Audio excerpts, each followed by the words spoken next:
Judge గారు విహారికి శిక్ష వేయబోతూ ఉంటే ఆఖరి నిమిషంలో లక్ష్మి ఒక్క నిమిషం జడ్జి గారు అంటూ వచ్చి బోన్లో నిలబడుతుంది. లక్ష్మి తలకు బలమైన గాయమయ్యి రక్తం కారుతూ ఉంటుంది. దాంతో విహారి లక్ష్మి అంటూ కంగారు పడిపోతూ ఉంటాడు. అప్పుడు జడ్జి గారు విహారి గారు ఏ తప్పు చేయలేదని నిరూపించడానికి నేను సాక్ష్యం తీసుకువచ్చాను అని చెప్పి లక్ష్మి అంటూ ఉంటే, అవన్నీ తర్వాతమ్మా, నీ తలకు అంత పెద్ద గాయమైందేంటి, రక్తం అలా పోతుందేంటి, ముందు నువ్వు హాస్పిటల్కి వెళ్ళి ట్రీట్మెంట్ తీసుకో, ఈ కేసు సంగతి తర్వాత చూద్దామని జడ్జి గారు అంటూ ఉంటారు.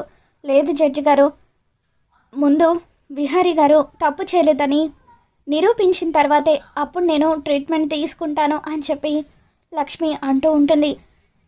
త్వరగా ఆ సాక్ష్యం ఏంటో చూపించమ్మా అని జడ్జి గారు అంటూ ఉంటారు. ఇక దాంతో లక్ష్మి తన ఫోన్లో జడ్జి గారికి సాక్ష్యాన్ని చూపిస్తూ, ఎవరైతే నలుగురు కార్మికులు చనిపోయారని అనుకుంటున్నారో ఆ నలుగురు చనిపోలేదు మేడం, హ్యాపీగా ఒక చోట పార్టీ చేసుకుంటూ మందు తాగుతూ డాన్సులు వేస్తూ నాకు కనిపించారు.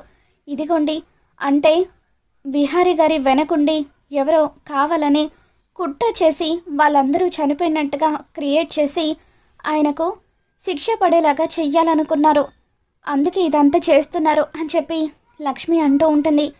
ఇక ఆ వీడియోని పరిశీలించిన తర్వాత జడ్జి గారు విహారీ ఎటువంటి తప్పు చేయలేదని ఎవరో తన మీద కుట్ర చేస్తూ ఆ నలుగురు చనిపోయినట్టుగా క్రియేట్ చేసి విహారీని దెబ్బ కొట్టాలని చూశారని జడ్జి గారు అర్థం చేసుకొని విహారీని నిర్దోషిగా విడుదల చేస్తూ ఉంటారు.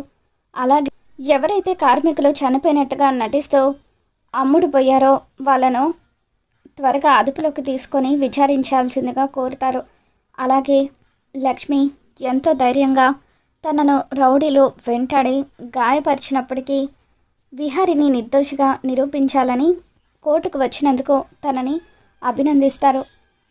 అర్జెంటుగా లక్ష్మిని హాస్పిటల్కి తీసుకువెళ్ళమని జడ్జి గారు చెప్పడంతో, అలాగే జడ్జి గారు థ్యాంక్ యూ అని చెప్పి విహారీ లక్ష్మి అంటూ కోర్టులో కుప్పకూలిపోయిన లక్ష్మిని విహారీ హాస్పిటల్కి తీసుకొని వెళ్తాడు.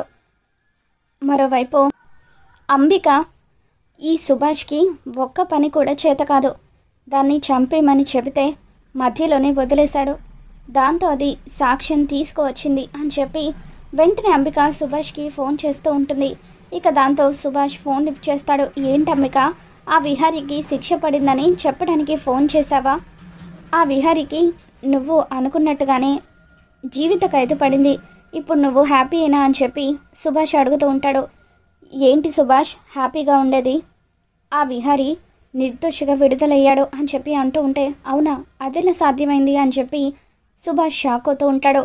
ఆ లక్ష్మి ఆఖరి నిమిషంలో కోర్టుకు వచ్చి సాక్ష్యాలను సమర్పించింది, ఆ నలుగురు కార్మికులు బతికి ఉన్నారని నిరూపించింది అని అంటూ ఉంటే, అవునా, అదెలా సాధ్యమైంది, దాన్ని మేము కొట్టి పడేశాం కదా, అది అసలు బతికే ఛాన్సే లేదని కూడా అనుకున్నాం అని అంటూ ఉంటే, అదే నువ్వు చేసిన తప్పు, ఆ లక్ష్మి మామూలుది కాదని నీకు ఇంతకు ముందే ఎన్నోసార్లు చెప్పాను, అది తలకు బలమైన గాయం అయినప్పటికీ రక్తం కారుతున్నా కూడా విహారీని శిక్ష నుండి కాపాడడం కోసమని కోర్టుకు వచ్చింది, జడ్జి గారికి సాక్ష్యం కూడా చూపించింది, దాన్ని నువ్వు అక్కడే తగలబెట్టి ఉండాల్సింది, అప్పుడు అది శవమయ్యి కోర్టుకు రాకుండా ఉండేది అని చెప్పి అంబిక సుభాష్ మీద మండిపడుతూ చేతికి వచ్చినట్టే వచ్చి నా పదవి కూడా చేయి జారిపోయేలాగా ఉంది అని చెప్పి అంటూ ఉంటే, సారీ అంబిక, ఇలా జరుగుతుందని అస్సలు అనుకోలేదు, మళ్ళీ మనం ఏదైనా ప్లాన్ చేద్దామో, ఎట్టి పరిస్థితుల్లోనూ ఆ లక్ష్మిని విహారీని మాత్రం విడిచిపెట్టే ప్రసక్తే లేదు,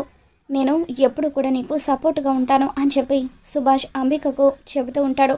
మనం ఒకసారి కలవాలి సుభాష్ అని చెప్పి అంబిక సుభాష్ని కలవడం కోసం అని చెప్పి వెళ్తూ ఉంటుంది. మరోవైపు విహారీ లక్ష్మిని హాస్పిటల్కి తీసుకొని వెళ్తాడు.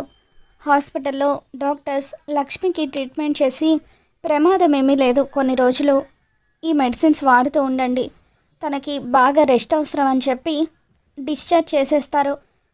లక్ష్మి స్పృహలోకి వచ్చిన తర్వాత విహారీ లక్ష్మిని కంగారుగా, లక్ష్మి ఇప్పుడు ఎలా ఉంది లక్ష్మి, నీ తలకు ఆ గాయం అవ్వడానికి కారణం ఎవరో కార్మికులు చనిపోయినట్టుగా సృష్టించి మనల్ని దెబ్బ కొట్టాలని చూసింది ఎవరు అని చెప్పి విహారీ లక్ష్మిని అడుగుతూ ఉంటాడు. ఇక దాంతో లక్ష్మి ఇప్పుడు విహారీ గారికి సుభాష్ గురించి చెప్తే అంబిక అమ్మగారి గురించి కూడా చెప్పాల్సి వస్తుంది.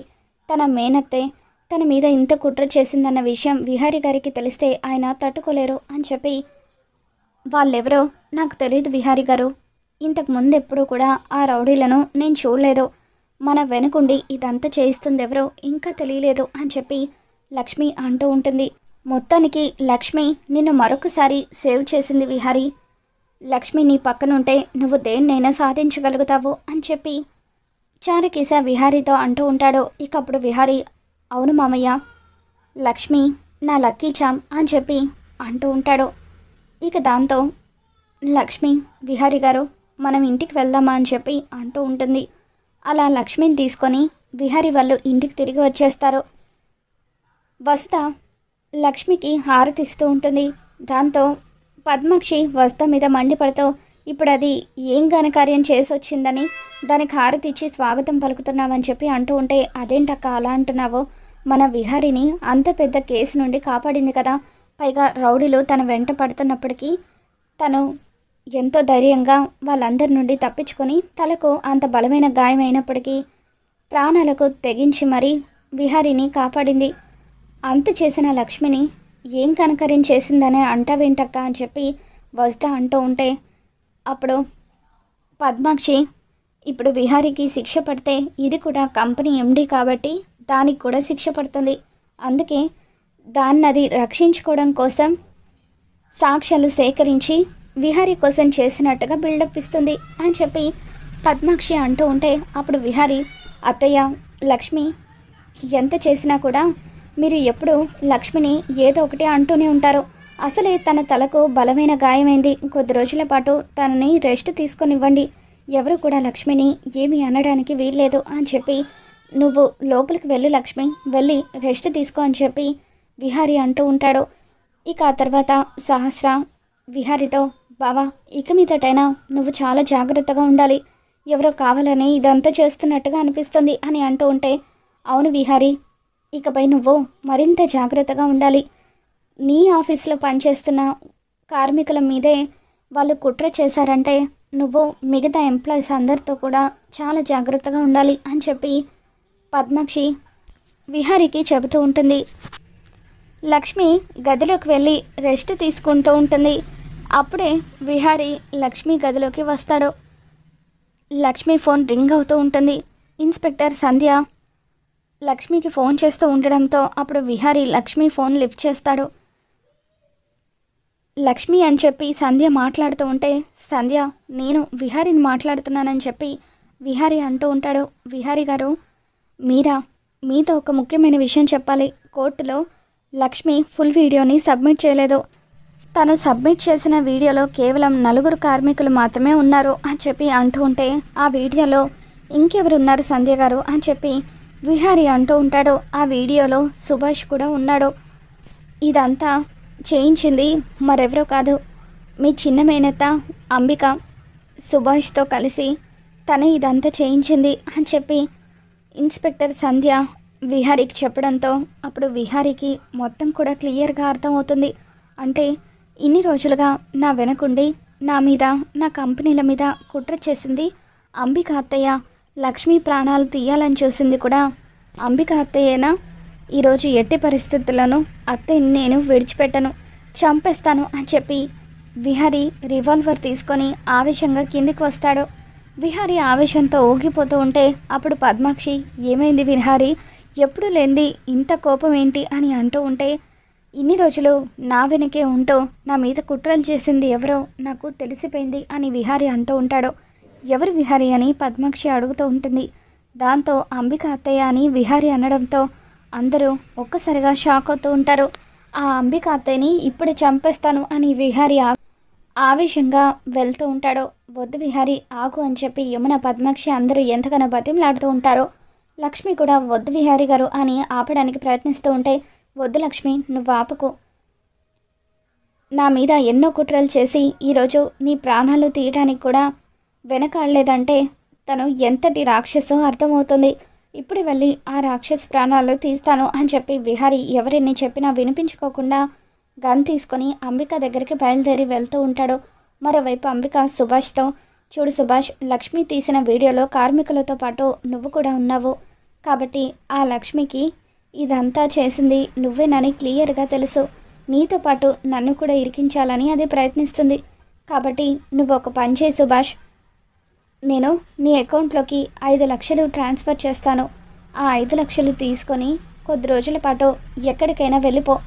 విహారీ ఎలాగో నా మేనల్లుడే కాబట్టి వాడికి నేను ఎంత చెప్తే అంత, వాడిని నేను ఈజీగా మేనేజ్ చేస్తాను. నాకు ఎటువంటి ప్రాబ్లం ఉండదు. నువ్వు ఎక్కడికైనా వెళ్ళిపో, నేను ఫోన్ చేసే వరకు తిరిగి రాకు అని చెప్పి అంబిక సుభాష్ని అక్కడి నుండి పంపించేస్తుంది. మరోవైపు అంబిక కుట్రలన్నీ తెలుసుకున్న విహారీ ఆవేశంగా గన్ తీసుకొని అంబిక ఉన్న చోటికి వస్తాడు. అంబిక, ఏంటి విహారీ, ఏం జరిగిందని చెప్పి అడుగుతూ ఉంటే, ఇన్ని రోజులు నా వెనకే ఉంటూ నా పైన, లక్ష్మి పైన ఇన్ని కుట్రలు చేస్తావా? చివరకు లక్ష్మి ప్రాణాలు కూడా తీయాలని చూస్తావా? ఎట్టి పరిస్థితుల్లోనూ నిన్ను బతకనివ్వను, నువ్వు చావాల్సిందే అని చెప్పి విహారీ లక్ష్మి ఎంత వద్దని ఆపుతున్నప్పటికీ వినిపించుకోకుండా అంబికని షూట్ చేయబోతూ ఉంటాడు. ఇక సడన్గా విహారీ షూట్ చేసిన బుల్లెట్ అంబిక గుండెల్లోకి దూసుకుపోతుంది. ఇక దాంతో అంబిక అక్కడికక్కడే రక్తపు మడుగులో కుప్పకూలి చచ్చిపోతుంది. ఇక అంబిక చనిపోవడంతో విహారీ కుటుంబ సభ్యులు అందరూ కూడా అక్కడికి వచ్చి విహారీ అంబికను మర్డర్ చేశాడన్న విషయం తెలుసుకొని ఒక్కసారిగా షాక్ అవుతూ ఉంటారు. ఇంతలో పోలీసులు వచ్చి విహారీని అరెస్ట్ చేసి తీసుకెళ్ళిపోతూ ఉంటే లక్ష్మి ఎంతగానో బాధపడిపోతూ ఉంటుంది. మరి అరెస్ట్ అయిన విహారీని లక్ష్మి ఏ విధంగా కాపాడుకుంటుందో రాబోతున్న ఎపిసోడ్లో తెలుసుకుందాం. ఈ వీడియో మీకు నచ్చినట్లయితే తప్పకుండా లైక్ చేయండి.